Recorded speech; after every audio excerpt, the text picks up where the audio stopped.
That's all I did. I hate you. Holy shit, Danny.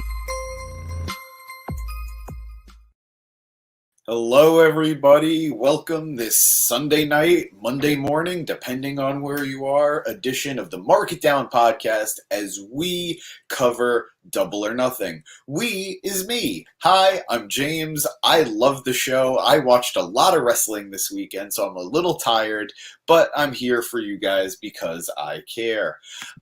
Double or Nothing was a great show with a weird crowd, some very weird pacing, and this crowd was either super into everything they saw or they did not care at all and they were quiet. Very, very quiet. Luckily for you guys, I liked a lot more than they did, so I can't wait to talk about it with you. Once again, I am James Gisanti, and welcome to the Mark It Down podcast. So to get us started, we're going to start with the first match of the night, the first title match of the night, the 21-man Blackjack Battle Royal for the AEW International Championship held by Orange Cassidy. Now, you guys know Orange Cassidy has elevated that championship to the workhorse title of AEW. He has defended that championship week in, week out, putting his body on the line and delivering some of the best matchups in AEW. Orange is now the most defending champion in AEW as well. It's quite the accomplishment, and we're all very excited by this title reign. Hello, JL. Danny could have been here, the glue could have been here, but he chose to not be here tonight. He was tired. So I'm here. He enjoyed the show. He wanted me to tell you that he was sad that the Blackpool Combat Club won. Spoilers, we'll get into that in a little bit. But he was very happy that the Elite looked so amazing because he loves them so much, and he felt they should have main evented. He's not here to argue, so I'm not going to deny it. Hey, JD. Yes, it is just me. Nobody else is here, but I love you, and thank you for being here, my friend. Hardcore Casual. King of the Extras. You know it. That's me. I'm that guy. Call the show the James Gisanti podcast at this point. I think you will be finding a lot of opposition to that here in the comment section, but I appreciate it, buddy. Mark it, James. But anyway, first match of the night, AEW International Championship Blackjack Battle Royal, 21 men. We had Butcher and Blade. We had Bandito. We had Commander. We had Lee Moriarty. We had Big Bill. We had Ari Daivari. We had Tony Nese. We had the best friends, Chucky T and Trent Beretta. We had Kip Sabian. We had the Lucha Bros, Ray Phoenix and Penta El Cero Miedo. We had Swerve Strickland. We had Brian Cage, Ricky Starks, Jay White, poor bastard, Juice Robinson, Keith Lee, Dustin Rhodes. I don't know if I said Ricky Starks, but I'm saying it again. And, of course, the champion, the man of the hour, Orange Cassidy. I am so sorry for Danny. He's had it rough babysitting this show and then that main event. There you go, JD. That's the opposition right there. But this was a very fun match, unconventional start where you saw the majority of the opponents starting the fight on the outside. It didn't stay in the ring. It didn't get in the ring for a lot of these guys until later on in the match. There were a lot of fun spots here. As you know, it's a battle royal. It's really hard to catch everything. But some of the highlights were Commander hitting his incredible old school running shooting star press from the top rope. Great stuff. Big Bill, you guys got to know, he's big and he showed it in this match. I'm glad that he had such a good showing, making it to the Final Four. We had a lot of progression with the Ricky Starks Bullet Club Gold story, where Ricky eliminated both members of Bullet Club Gold, including Jay White. I was not too thrilled with that. We will get to that in a little bit, JL. But that's fine. They had a nice back and forth, and hell of a spear from Ricky Starks. Hell of a spear. The final four men in the match were Penta Cero Miedo, Big Bill, Orange Cassidy, the reigning defending champion Orange Cassidy, and Swerve Strickland. At the end, it came down to the final two, Orange Cassidy, Swerve Strickland, and they really dialed it up a notch. The crowd finally woke up for this match. I mean, they were there throughout, but they really popped for the final two. Orange Cassidy and Swerve Strickland fighting on the apron, as you guys know, the hardest part of the ring. Orange hits him with an orange punch. It's not enough. Swerve hitting his coup de grace, I forget what it's called, from the top rope to Orange on the apron. Orange still doesn't get eliminated. Finally, when it looks like Orange is going to hit one more orange punch, it's true. Danny's not here to argue it. It's true. Danny does. I see that lecture set you straight. Damn, dude, you don't got to do me like that. I ain't going to thank him for nothing. But finally, as it looks like Orange is going to go for another orange punch to try and eliminate Swerve from the outside, he does the most Orange Cassidy thing possible. He simply walks up to him, kicks his hand off the rope, and Swerve falls off the ring, Wile E. Coyote style. This was fun. It was, it's a battle royal. Some are great, some are tough, some are awful. But you know what? This was in the better section, at least for me. And I loved, by the way, Trent Beretta taking one for the team and helping Orange Cassidy not get eliminated and instead taking the elimination himself. That's a buddy. That's a bro right there. Some would even say that's a best friend. I'll let him know that you gave that comment on him. Yeah, I'll snitch. Snitches get stitches. Don't forget that. JL, I like you, but snitches get stitches. Doesn't matter where you're from. That's an international thing.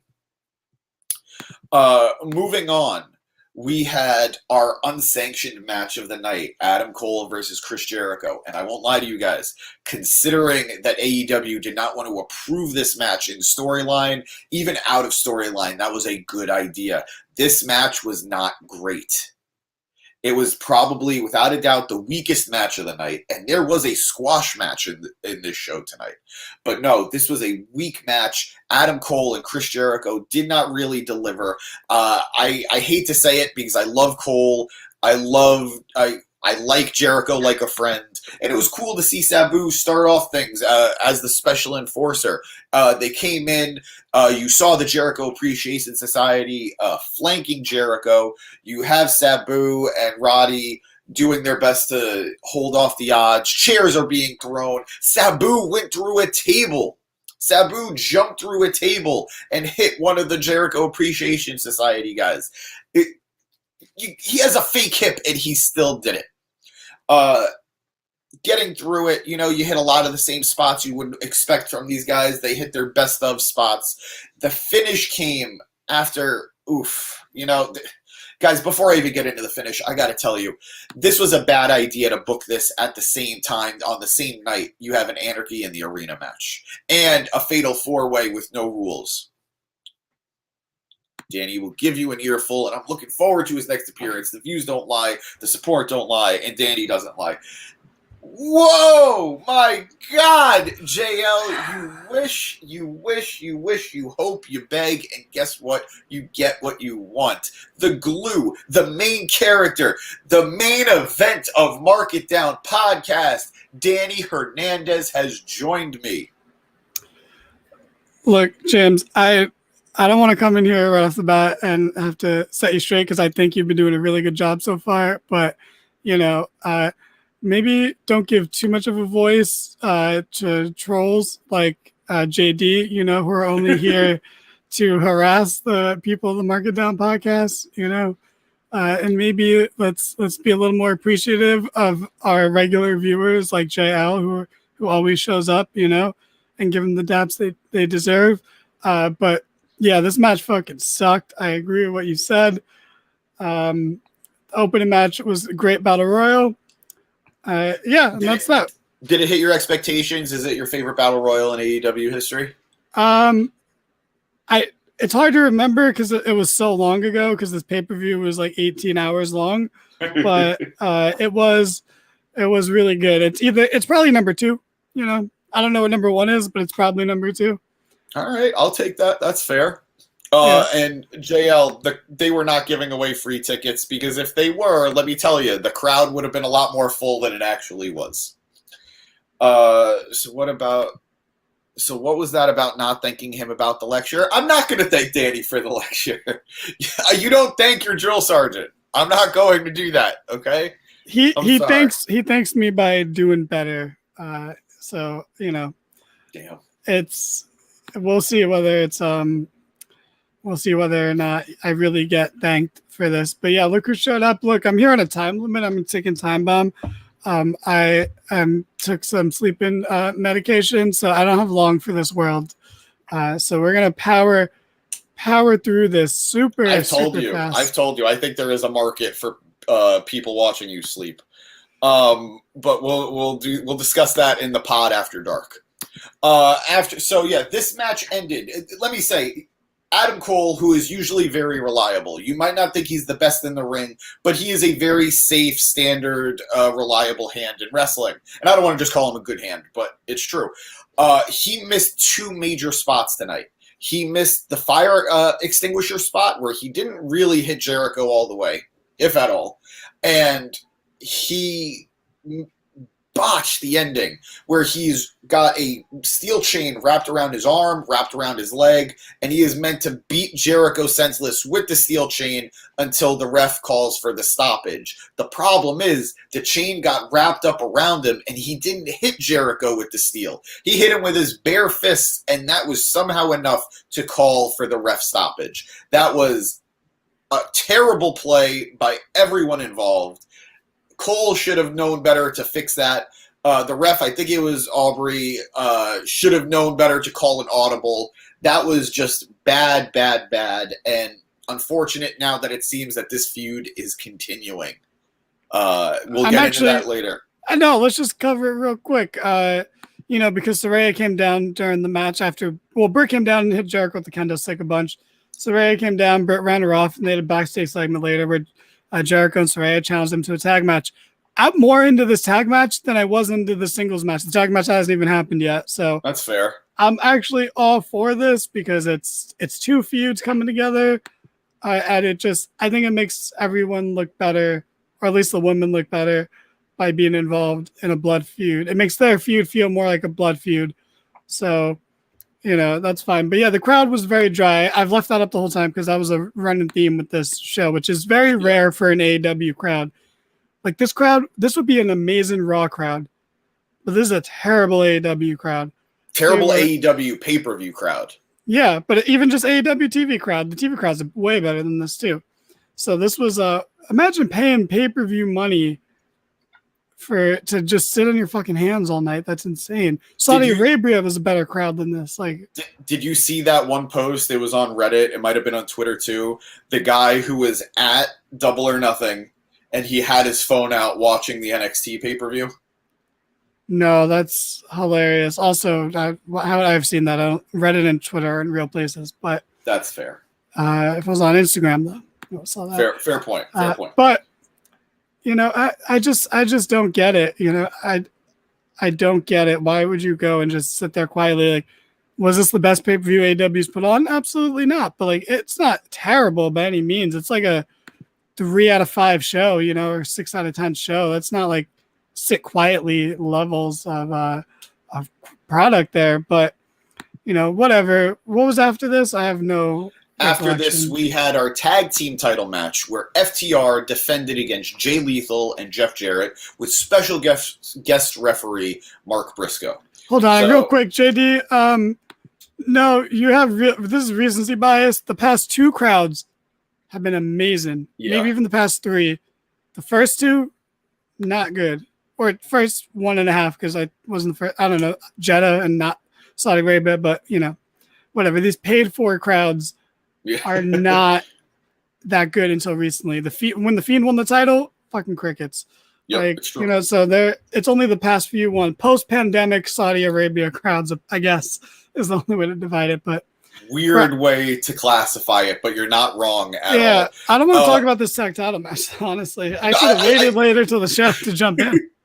I'll comment quickly on it, but by the way, Braun Breaker, the only thing he stole was a loss because Mello don't miss. He beat Braun for the title. He retained tonight, JL. I'm sorry. And yes, they do put on fantastic shows. Braun Breaker is our only hope to beat Roman now, I guess. Like that's all that's left. So don't worry, it'll be red Uso or blue Uso. Definitely not yellow Uso. there's imagine the company will go under. But anyway, talk about the tag title match. Okay, so guys, this was an overbooked match. They did way too much here. They did way too much. The special guest referee aspect of it should have been enough. It wasn't. You got to remember, this is Jeff Jarrett. This is Jay Lethal. They go, well, mostly Jeff Jarrett and the Slapnuts. They put all out. They go crazy when it comes to their spots and fitting in as much as they can. We saw ejections as Sanjay Dutt and Satnam Singh were kicked out. We saw we saw Mark getting knocked down and knocked out. We saw Aubrey trying to come in, make the save, get the 1, 2, 3. Karen Jarrett hits her with a guitar. Wow, that was a fun spot. It's getting to a point that Jeff Jarrett, Double J, is going to need to start bringing 3 guitars out, because as he was going to hit, I think it was FTR Bald with the guitar, he hits Mark Briscoe. It was madness. It was madness. It was madness. But the one thing I got to say is the crowd came alive for Jeff Jarrett in our year 2023. Explain it to me. I don't get it, but here we are. It happened. Jeff Jarrett was probably the biggest pop of these first 3 matches tonight on the show. If I'm wrong, prove it to me, but I don't think so. The finish saw FTR retaining their championships, hitting the big rig on Jeff Jarrett, getting the 1, 2, 3, and Mark Briscoe celebrating, holding the 2 AEW Tag Team Championships over his head. Very weird sight to see, very bittersweet sight to see, but I'm glad that he got to, and I'm hoping Mark gets more love in AEW and not just Ring of Honor. Yeah, Jeff Jarrett's winning us all over. It's fucking wild. I love it. I'm here for it. I am so here for it. And he's gone again. As if the Glorious theme didn't do it already since TNA. My world. Yep, you're right, my man. We then go on to our next title match of the night. Lots of title matches tonight. Our ladder match for the TNT Championship. Wardlow defending the TNT title against Christian Cage. You know what? I'm just going to explain this one for everyone. Okay, go for it. We had a babyface win the Open in Battle Royale. Amazing. Fantastic. Great way to start the show. Oh, no. We had the babyface tag. No, we had the babyface beat Chris Jericho, which is Adam Cole's the babyface. I won't even joke about who's the face and heel there. And then we had the faces barely win the tag title match. It's a face and a half, really, if you think about it. Like, yeah. Cash did nothing wrong. So now we had to have a heel victory. And unfortunately, that's the way this went, because Wardlow retained in a decent one-on-one ladder match. Okay, it wasn't bad. It wasn't bad. It's just a one-on-one ladder match, so it's inherently starting at a disadvantage. But God, it was fun. It was full of fun spots. Christian, man, all these legends in AEW taking insane fucking bumps when they can rest on their fucking laurels or rest on their yannies, depending on whether you're dumb or not. But they don't do that. They take these crazy ass bumps, and somehow they're okay. It makes no sense. Also, I put on a hat so I could be like Rev, because I was wearing a hat today, and I have a little bit of hat hair. But you look good. Thank you. But yeah, fun stuff. Decent match. The wrong guy won, but like not in a super offensive way where it ruined the show. But the crowd ruined the show a little bit. But Wardlow went all out, took a swanton onto a ladder. Fucking brutal. Wouldn't want to take that spot. And then he did a swanton off a ladder, through 2 tables, through a Luchasaurus. That was the Jeff Hardy WrestleMania 2000 spot. You know, like when Jeff did it to Bubba Ray. That was 100% that spot. Oh, man. So Luchasaurus is going to go on to have some shitty opinions, and Wardlow's going to, you know what? Yeah. Let's talk about some of the other weird stuff in the match. There was one bit where Arn Anderson. There was one bit where, I see what you did there. That was good. I see what you did there. That was good. That was you. That was you. No, but you made sure it got noticed, and I appreciate it. Arn Anderson bit Luchasaurus's finger to the point of drawing a massive amount of blood. Very clearly a blood capsule. Very clearly a weird spot, but they decided to do it. Wardlow, I don't know what it is. I usually try not to agree with Producer Boy, but I do got to hand it to him. To not have the initial thought of, let me just get another ladder. There was one point where Wardlow jumps from the corner onto the ladder to stop Christian from climbing up to grab the title. And as he does so, he breaks the ladder. Fair, that's fine. As Christian is rolled out to the ring, he decides to use that ladder to try and climb up again, as opposed to just grabbing any one of the multiple ladders that are on the outside. Rick Knox tried to come in to hold the ladder, but that ladder was too busted to do so. I don't know why he wouldn't just go for the ladder. It's a weird spot, but I'm glad that commentary addressed it and said that's not going to work, and it didn't work. Well, so did Rick Knox. Rick Knox didn't go there to hold it. He go there to get a different ladder, please. Like, this isn't going to work. No, I appreciate it. There's a version of that where it can work. They just weren't even close to it. If there was no ladders around the ring and like all the ladders like all the way up the ramp and like Wardlow's hobbling on one leg, go for it, I guess.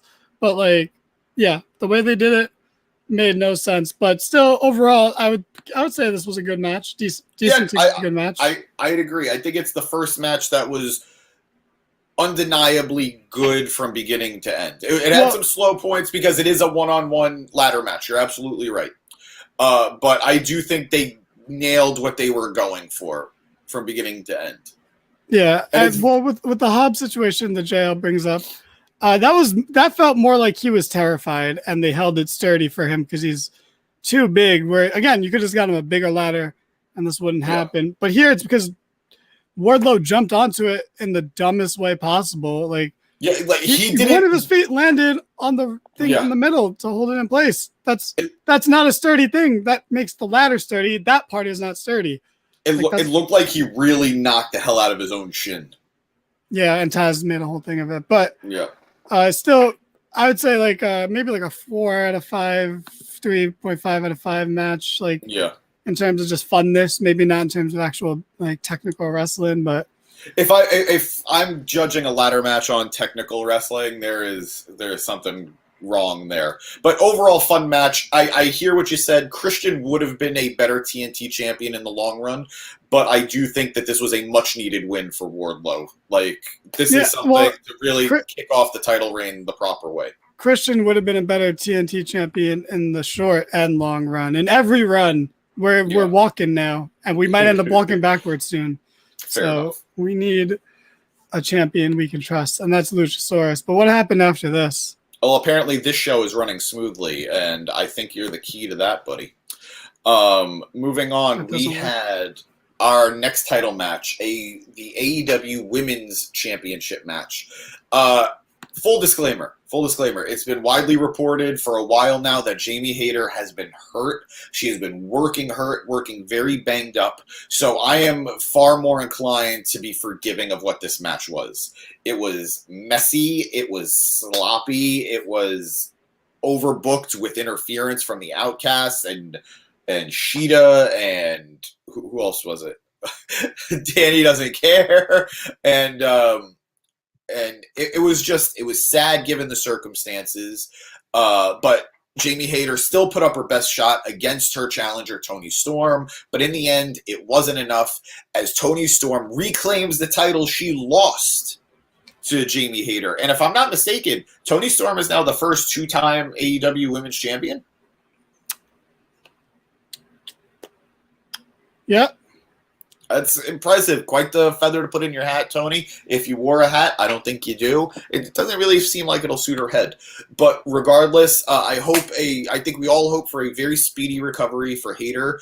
And hopefully Tony, now without any marring of being an interim champion or having to wait to see what's going on, I hope Toni Storm is able to have a better reign this time. She had a good reign the first time, but I hope people are able to appreciate this reign for what it will be.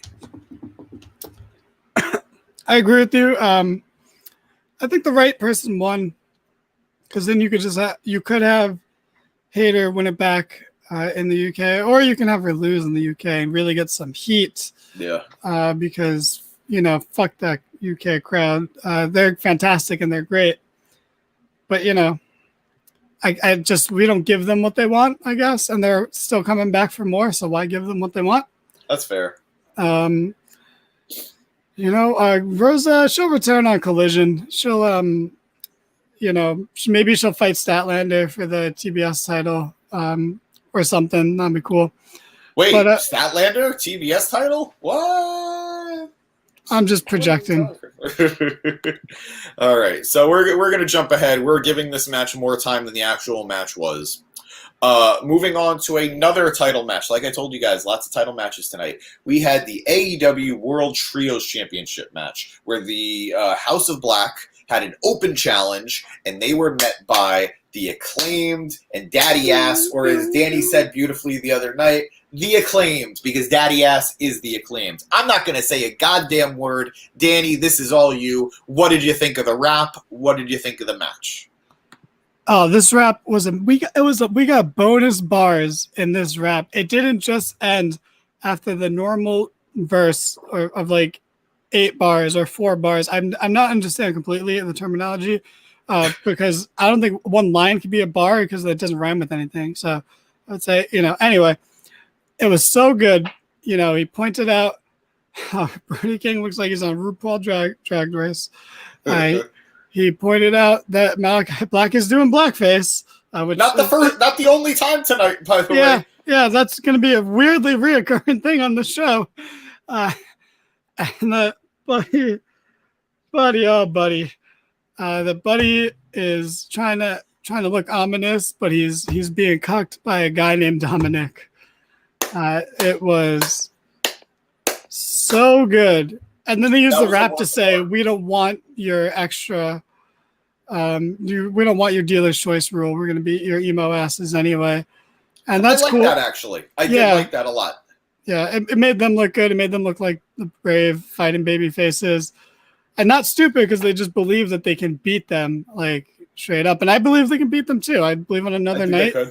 They could. Oh, this match sucked too. Nah, man. Yeah, I agree. I like this match. Match. This match. No, granted, they can have a way, way better match. They can. Because this match was all about, if you didn't like this match, I get it, because it's just Bowens getting worked over for 80% of the match. And then he finally gets a hot tag on Daddy S, and then Daddy S gets pinned like 3 minutes later. Yeah. So, like, from that aspect, I do, but I liked Bowens getting worked over so much. I liked the desperation there. And I liked how they were running wild. The Acclaim were running wild in the beginning. Like, this felt like we're not done with it yet. This felt like match 1 in like a 2 or 3 match series. I agree. So that's why this one could have been fine. It's weird that it was an open challenge on a pay-per-view, but that's, that's. But at least it was an actual open challenge. Yeah, true. But then how did we know ahead of time that it was? I'm so confused as to how we knew then. But I love the Acclaimed. I love House of Black. They will have. If they have another match, I guarantee it's better than this, though. That being said, though, this match was so good. I'm always into seeing what these guys do. Yeah, no, I enjoyed it. And I got to say, we've been singing the praises of Bowens for a while now, that he's definitely stepped up in a big way, and this isn't new. I loved how he had no fear when it came to Malachi Black. Yeah, that was really cool. Yeah, Malachi sitting down, doing his legs crossed pose. Bowens did it right back, and he scissored violently in front of him. I loved it. Great spot. Great character development for Bowens. Made him look like a badass. Good match, in my opinion. Good match. And I do think the right team won, even though I love the Acclaimed. This one's a two-parter. We have our TBS Championship match, where the undefeated Jade Cargill, who entered this match at 59-0, defended for the second time against Taya Valkyrie. This time there are no restrictions on Taya. She's able to hit her finisher, the same finisher Jade has, just different names, and I'll be honest, I forget which one is which. I'm not even going to figure it out. It's the Glam Slam. So Beth Phoenix 1 took on Beth Phoenix 2, and overall the match was fine. The crowd did not care at all. It was crickets, crickets, crickets, and it was very sad to see and hear, but a little sloppy. Jade missed some spots. I like Taya a lot, but I don't know how invested into this feud she was because she didn't seem... I don't know what they were doing with her character. There were points where she seemed heelish. There were other points where she seemed just sort of done with everything. Yeah? Oh, you can hear that?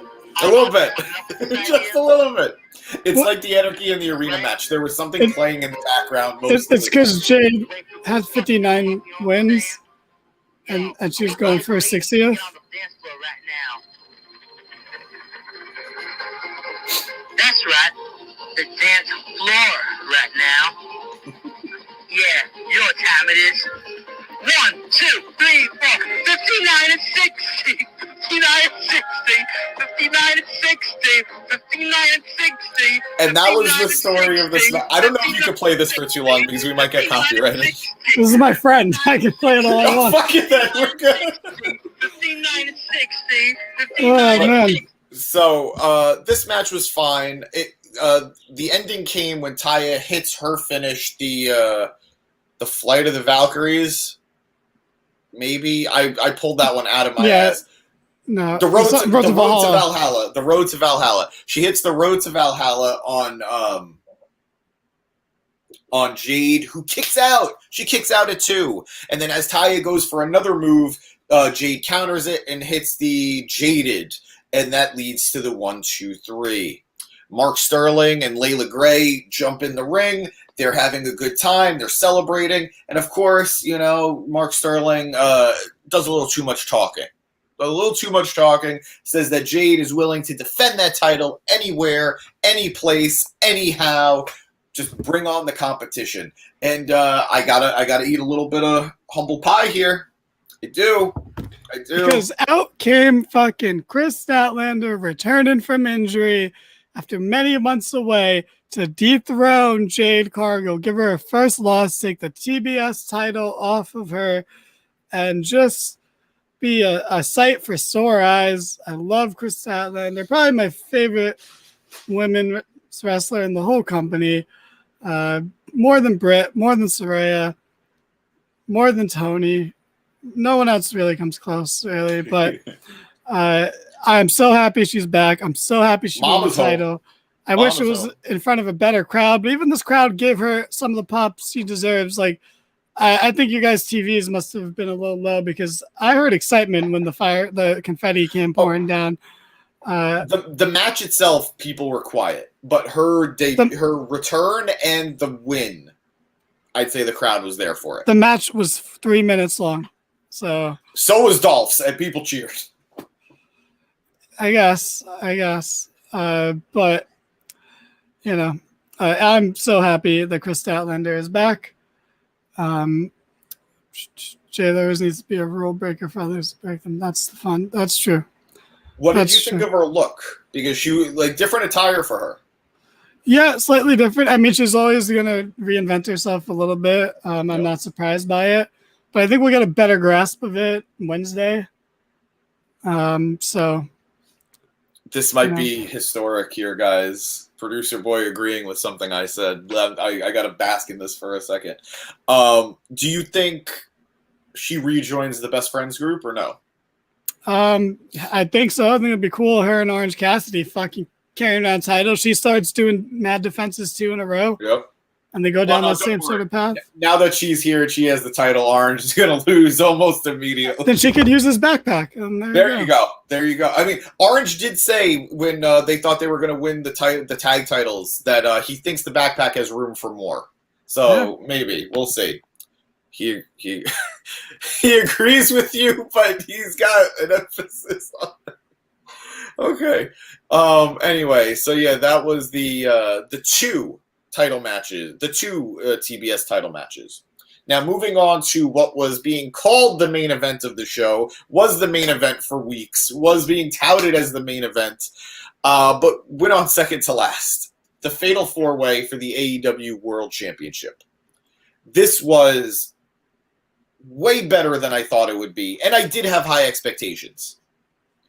The World Championship match, MJF, the reigning defending champion, taking on challengers Jungle Boy, Darby Allin, who did a whole Elvis wedding bit. It was great. It was weird. I can't explain it, but I loved it, and I loved his outfit. And the proud-to-be Papa, who hasn't learned his lesson about making life announcements on TV with his wife, Ty Mello, announcing that they are expecting a child. In all seriousness, all the best to the happy couple. I wish them and their child nothing but happiness, health, and good fortune. Because he definitely didn't have that good fortune in the match tonight. Although he looked friggin' fantastic. Everybody hit their spots. The match started with the three challengers teaming up to dispose of the champion MJF. They all taking him out, knocking him out of the ring, all making sure that they get their hits in on him as they start to turn on each other, pin each other, flip each other, reverse each other. There was so much to this match. And anybody who says that they had a different favorite part of it, I'm not going to tell you you're wrong. My personal favorite was seeing all four members of the group hitting their mentors' finishers. We saw Darby hitting Sting's what's Sting's move? The reverse DDT? Scorpion Death Drop. Scorpion Death Drop. Thank you. I don't know why my brain is blanking. We saw Sammy. Did Sammy hit the Code Breaker or the Judas Effect? Code Breaker. Code Breaker. And Jungle Boy hits the kill switch, which, despite being a heel and feuding with the babyface, it was a cool moment. I cheered for the heel there. And the biggest and best one of the four, MJF hitting a crossroads, and the commentary acknowledging Cody Rhodes on TV. It's not the first time, but it was really cool and it was really nice. We had multiple suicide dives. Jungle Boy had a great one where he went through every rope and then finally over the top rope. Sammy Guevara flipped way too many times for anybody. And Darby Allin looked like an absolute unit who would not give up in this match. I loved it. I loved his tenacity. I loved his hard-hitting fighting spirit. It was great. And, of course, MJF's refusal to play anything fair, bringing in the championship on multiple occasions, bringing in the Dynamite Diamond Ring, all of it coming to his aid and helping him retain the championship. There was a fun spot where we called back to MJF offering Sammy Guevara money to take the pin. Sammy said yes, but then rolled him up anyway. Again, another great bit where we saw multiple destroyers being hit on MJF before Jungle Boy hits that weird running back elbow that he does to the back of the head. Great stuff all around. But yeah, what did you think of it, Danny? What was your favorite spot? Were there any bits that I missed that were important?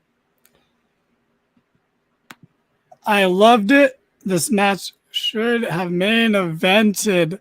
I loved everything about it. I loved Darby getting visible pinfall on MJF or Madlock Takeover, only for it to be broken up, only for that to be the finish of the match again. That was beautiful. I loved them trading Canadian Destroyers or Code Reds with each other. Loved everything about this match. It was so good. It should have main evented. Match of the night, match of my heart. Everything about this was just, I'm going to say splendid. I think splendid's a great word. I think MJF, I like that word. MJF, and it wasn't just MJF, but MJF constantly saying shit out loud during the match was fucking great. Even Darby had an oh shit, like a loud oh shit. And they kept doing that. My favorite was when Darby hits the move on MJF, and MJF's like, "What the fuck?"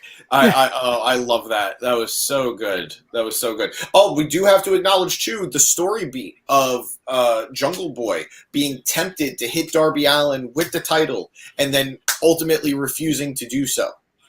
They are definitely leading us towards, or at the very least, they are really teasing us with the possible heel turn for Jungle Boy. I'm looking forward to seeing how that plays up. And if I'm Darby Allin, I'm pissed as hell at Jungle Boy for costing him his title title win on multiple occasions. Also, I want to say hi, Kevin. I don't have long for here. I definitely took an Ambien before I got on here, so like running out of time. And also, hello, everybody. Welcome our producer boy, Eric. Super happy to have him.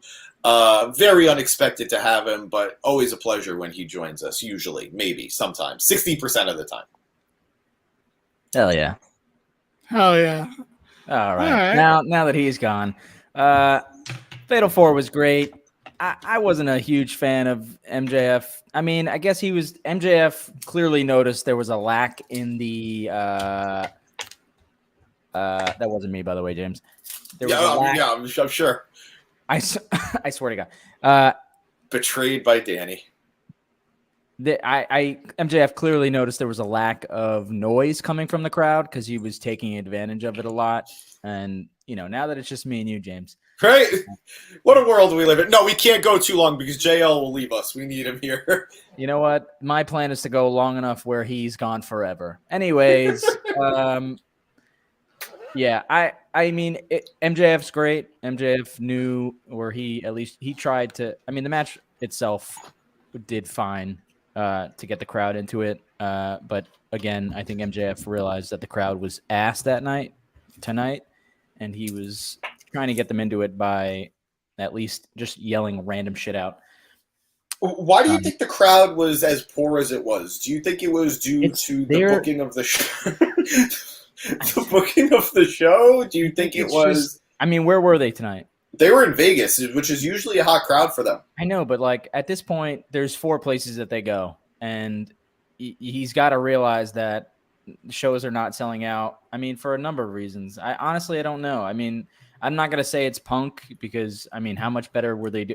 Whatever. But it's not. It's got to be something with the booking. No one's invested in anything, but I think he knows that because he didn't even put it on as the main event. So he's aware that people are not invested in it, or at least that's how I see it. When you don't do that, it shows that you, the owner of the company, the person who's booking it, doesn't care or he doesn't think the audience cares as much as we should, if that makes any sense. And to be fair, that was true for several weeks now, that the crowd was, we were into it, but there wasn't a lot of love for it. And to be fair to us, it was how it was booked. How many times can we see these guys interacting, talking shit to each other, saying the same old thing? But this match did deliver. I did see something that, I don't know how true it is because I only saw it once, but it did say that MJF has been booking this entire thing. At least this feud. How do you feel about that? Do you think he did a good enough job or no? No, I don't think he did. Well, there you go. You heard it here, folks. MJF is a failure as a booker, according to Eric. Failure as a booker. That's our new headline. MJF sucks. But yeah, I love the match. I think it got way more right than it did get wrong, which was, if it did, very, very little. I think all 4 men, even Jungle Boy, who has absolutely been the weak link of the group, got to shine in this match. I'm looking forward to where all 4 go from here. That cat was the highlight of this podcast. MJF as champion is definitely going to have a new challenger coming out the gate very soon. Jungle Boy, who might be living up to what we call him, a heel, seeing how he reacts to this loss and what he might do moving forward. Darby Allin, once again, taking the pin to a headlock takeover. Can't react well to that. I'm excited to see how they build on that in the future when Darby and MJF get to go at it again. And Sammy Guevara, this man is on top of the world. He just doesn't have a championship. I was going to say, side note, Darby Allin, let's hypothetically say he dies. How much press does that bring to this company? I say give him the title. Wow. I do not even want to address that. We do not condone it. We don't want it. But anyway, he's in a 30-second timeout. Hold on. Sorry, I just woke up. Were you like Weekend at Bernieing yourself there? A little bit, yeah. I've never seen that, but I know what you're talking about. Yeah, so if Darby dies as AEW champion, what's happening? I think that's like a big deal, right? I think that's what you were saying, Eric. I think it's great press for the company. So we're not dealing with that. We're going to move on real quick to the main event, the actual main event of the night. Anarchy in the Arena. We had the Elite, the fully reformed Elite, which was Kenny Omega, the Young Bucks, and Hangman Adam Page reuniting to take on the Blackpool Combat Club. Bryan Danielson, Jon Moxley, Claudio Castagnoli, and Wheeler Yuta. Now, from a match standpoint, I loved it. They hit some great spots on outside the arena. Wait, in the real crowd. quick. I'm so sorry. Brody dying didn't bring much attention to the product. No, but it did bring in CM Punk, and everything's been good since then. Going back to being dead. Okay. I am at a loss. But I will say, again, very good match points, very good from an in-ring, from a wrestling standpoint, they did great. The biggest issue coming in with production was terrible for this match. Which they were, I believe, like, I mean, it's kind of hard. I'm not gonna rag on them too much, but you know, so I agree to a point, but there was one bit, and I called it out in our private chat, where Kenny and Moxley are wrestling. They're fighting each other over barbed wire, and instead production goes to Wheeler Yuta, who is by himself in the ring, who's just sort of doing a whole lot of nothing. To be fair, there was an awkward moment where I think Mox had Kenny in like some sort of a powerbomb position, or he had him between his legs, and you can kind of tell they were just waiting there for the cameraman's okay, because I'm pretty sure that he was there, kind of like being like, "You can go now." Like they were kind of just hanging back before the move was happening because they didn't want to miss it, and it was kind of like a Dragon Ball Z thing where we were just watching them go cut back. I get it. He was still in that position, and it was like, all right, just do the fucking move at this point. And then it ended up, you know, I mean, it's cool, but it wasn't even that big of a move when they finally did do it. Which is true. You are correct. And yes, JL, you're absolutely right. I'm in total agreement with you, man. The music playing throughout was annoying as hell. It was not worth the spot where the Bucks super kicked the singer. You're wrong. You liked it? I mean, I thought it was hilarious the last time. They did it again because they knew people would like it. And yeah, I mean, every time the song would restart, I would just start laughing. It was great. I had to I was running around a little bit as it was happening. Like I was like going back and forth between my kitchen and the TV. And I kept thinking that it was like the match hadn't started yet because I kept hearing the music. And then I go back and like they're just people are already bleeding. No, it was chaos. I turned to my cousin. I go, "How fucking funny it would be if while he's laying on the floor, he continues to start singing these wild things while everyone's just getting beat up." It would have been different. While he has his black face mask on. He still has the mask on. Or he takes the mask off and he's now just black. He's still got blackface on. There's no mask. Jesus Christ. Well, some of the highlights of this match saw Claudio delivering a pile driver to Matt Jackson in the bed of a truck. We saw Matt Jackson doing his multiple Northern Lights suplexes down the ramp to Wheeler Yuta, that spot that he hits a lot. We saw Nick Jackson doing a lot of flippy stuff. Kenny was just running around, acting like Captain America with a garbage can, using the garbage can as a Captain America shield until Claudio caught it, which really got my nerd senses going. That was cool. Danny, I know that you are anti-Captain America and you think therefore the podcast is, but I'm just going to skip through that. Matt Jackson coming down to the ring, and I don't know how they did it. I didn't see how it was gimmicked, but Matt Jackson hitting a super kick onto Jon Moxley that led to an explosion of sorts. Very weird, very cool. Don't know what it was, but I enjoyed it. But it cost him a lot as they not only took the shoe off, but forced his bare, sockless foot into thumbtacks. That was gory. I don't need to see it again. I didn't like it. But don't worry, he went from his foot to his mouth. He sure put his foot in his mouth there as they got thumbtacks in his mouth and then was on the receiving end of a European uppercut. There was a fun spot where Kenny and Hangman, who didn't do a lot during this match, correct me if I'm wrong, he definitely felt like he had the least amount of spots, are on their knees, surrounded by the Blackpool Combat Club, and just decide that they're going to fight their way out of it. It was really cool to see that team going at it again. Mind you, I didn't mention this in the beginning, but on commentary was that slimeball Don Callis. So as the match is nearing its end, Bryan Danielson hits the Busaiku knee onto Hangman. He hits it onto Kenny, yada, yada, yada. Kenny hits the one-winged angel on Bryan. It is interrupted. The pin gets interrupted by Wheeler Yuta. And then as Kenny is about to hit the one-winged angel on Wheeler Yuta, Don Callis enters the ring. Kenny, using his Canadian spidey senses, detects this, puts Wheeler down, confronts Don face-to-face, and then is attacked by a mystery cameraman. When has that ever happened in wrestling? I don't think I've ever seen it. And this was the most inconspicuous cameraman there was. None of us called it out, right, Danny? No, I thought I saw a guy looking suspicious in the Battle Royal because, He was there the whole night. Yeah, and his face was covered. And he was also looking the wrong way a bunch of times, like not at the action.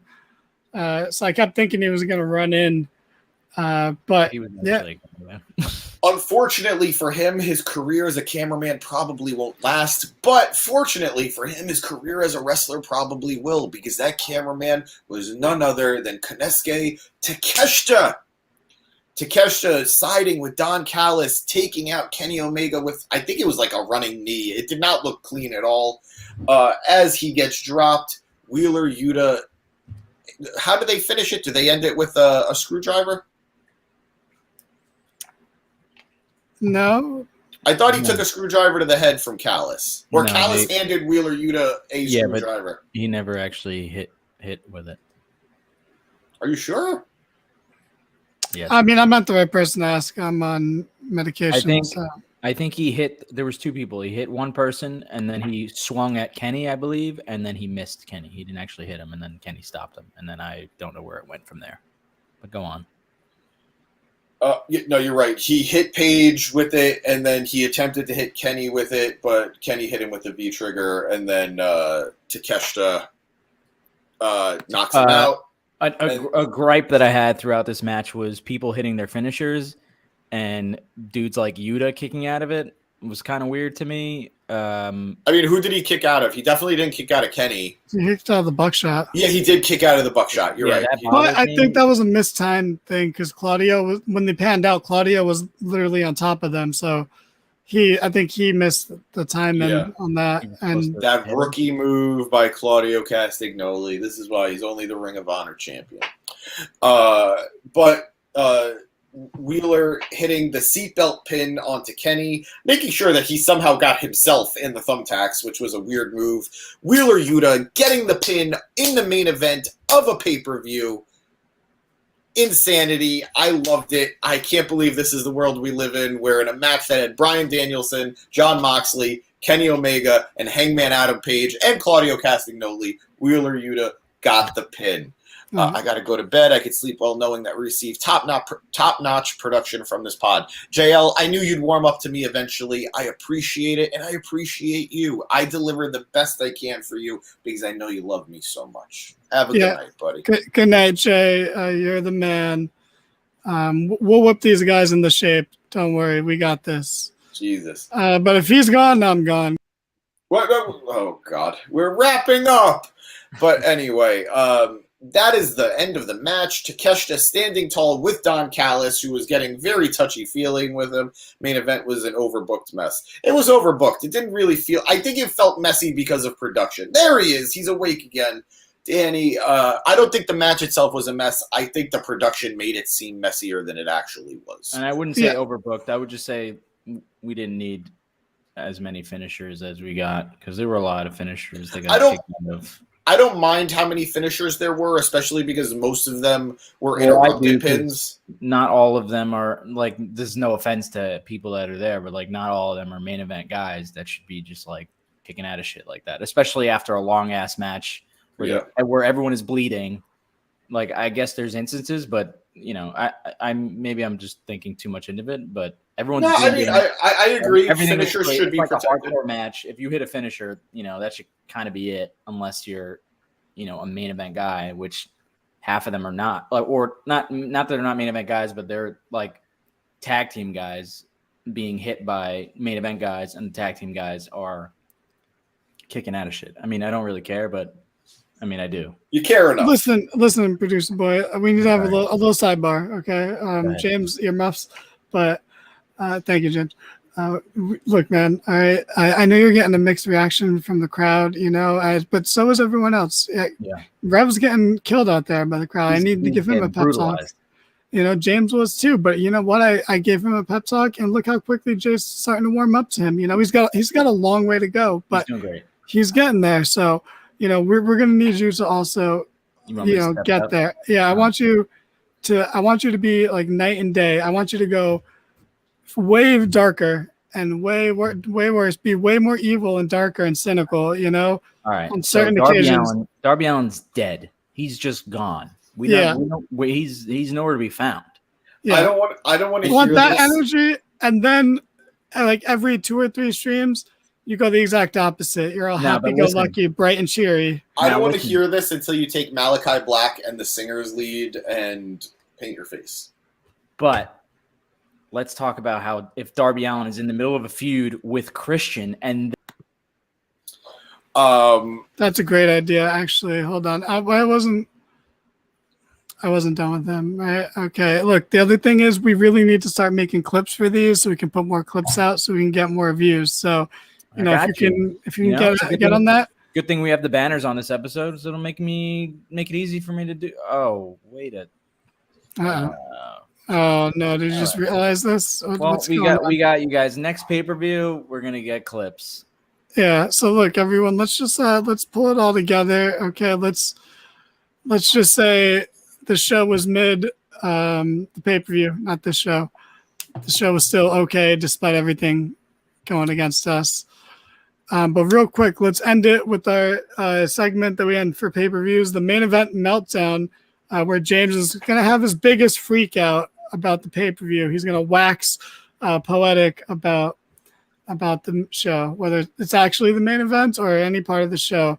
What's your meltdown about, James? My meltdown is how when bad crowds happen to good shows. It's not cool when a crowd sucks, and it just sucks the life out of a show that I'm enjoying from home. You know what? You guys paid to go to the show. Fucking act like it, all right? I had to cover Impact on Friday. That crowd, which was maybe just a couple of thousand people, had way more heart, way more energy than anything AEW's crowd delivered tonight. So Vegas, I was there a couple of weeks ago. I didn't enjoy the trip all that much, and let me tell you, you reminded me why tonight. Thank you for sucking. That was James with the main event meltdown. Producer boy, do you have a meltdown? I don't have a meltdown, but I will agree with James on that because there was something I read where the whole crew had a meeting and it came across positive. So it is unfortunate that after that meeting that was positive and got everyone excited to be working for this company, they went out there and weren't appreciated for 5 hours. That's all I got. Oh, it's rough. The crowd paid money to be there. They can be as quiet as they want. They can be. But why would you want that? Why waste your time? Why waste your money? Kevin was in the crowd. AEW crowd is the new WWE crowd. This felt like a one-off. A weird, timely paced one-off where it shouldn't have happened on pay-per-view, but this did feel like a one-off. I will vouch Kevin is a good crowd member. He'll start chants, but that being said, my meltdown is that Chris Statlander is back. I'm just happy about that. And yeah, that's that. Look, all right.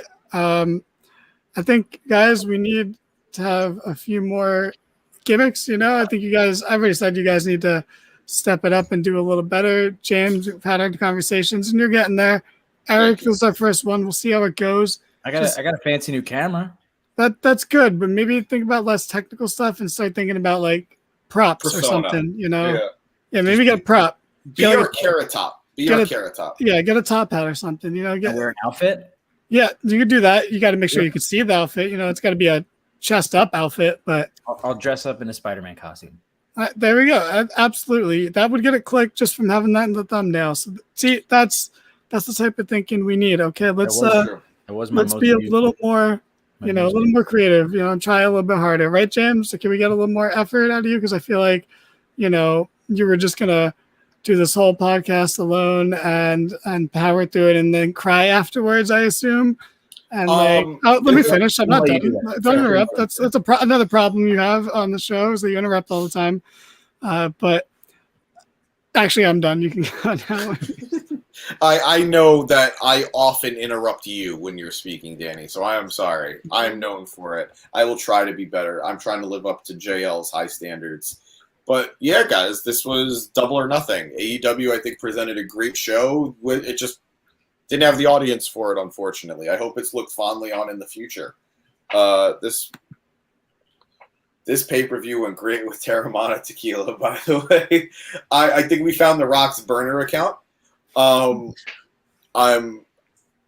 I'm kind of interested now. I might rewatch it with some Terramana myself. I guarantee if you look on any of the Rock's movie clips on YouTube, this channel, that user has commented on them.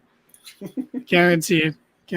But on that note, people, I'm going to say be nice to animals. Don't drink and drive. Good. Damn, he didn't even build it up so I could play the music and do a whole outro. No, I guess we'll just do the outro video. Good night, everybody. And remember, as always, check out our social media. Check out our Facebook, Instagram, Twitter, TikTok, which we are now using, Foursquare, LinkedIn, MySpace. We're everywhere. And if you like this video, please leave a like. And if you like me, if you like Eric, if you like Danny, give us a subscription. We talk a lot about wrestling. We do it every week. We covered every pay-per-view. That's not true. We didn't cover yesterday, but we thought about it. We love you. Have a good night. And remember, mark it down.